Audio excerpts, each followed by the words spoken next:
La ira en sí, ese sentimiento de ira, ese sentimiento en sí o por sí, no es pecaminoso. La ira no tiene por qué terminar en pecado. Esto lo podemos ver en las palabras cuidadosamente tomadas por el apóstol Pablo en el capítulo 4 de Efesios. Pablo está haciendo una gran diferencia entre estar enojado y pecar. Está haciendo una gran diferencia Pablo. Miren lo que está en Efesios capítulo 4, versículo 25. Lo tiene. Por lo cual, desechando la mentira, hablad verdad cada uno con su prójimo, porque somos miembros los unos de los otros. Y el 26 dice, airaos. O sea, tienes la libertad. Siempre lo he dicho de esta manera. Tienes permiso de enojarte.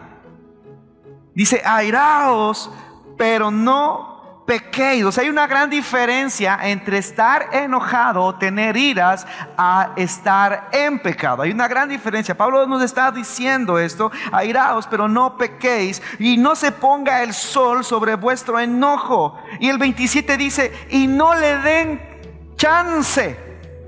¿A quién?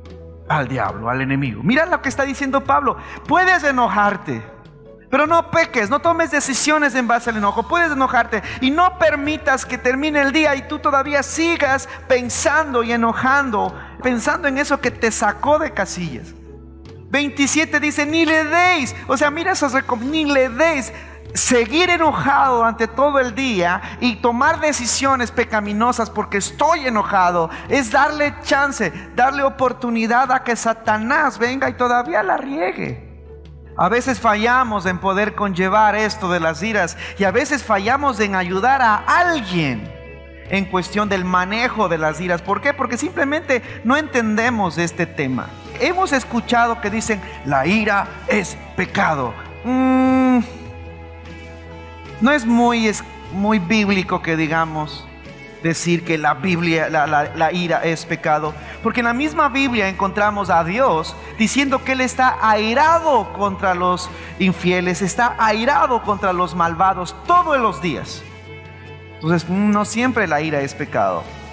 Vemos en la Biblia mismo a nuestro Señor Jesucristo que a veces que Él tiene iras, el furor de Dios. En Samuel vemos que cuando viene el Espíritu Santo sobre Saúl, dice que esto vino en ira de Dios y lo motivó a Saúl a hacer la obra de Dios en él.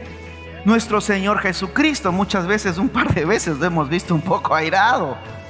Y ese sentimiento de iras hace que Él saque a personas que estaban convirtiendo el templo, la casa de Dios, en un mercado vil.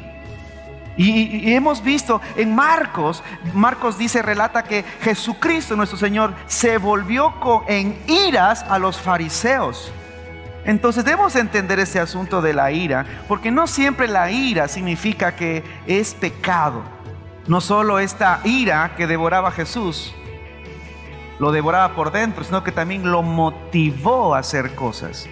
Ahí debemos entender. Pero cuando no entendemos y aplicamos mal el concepto de la ira según la Biblia, podemos poner a Jesucristo como alguien que actuó en pecado por no saber manejar este asunto.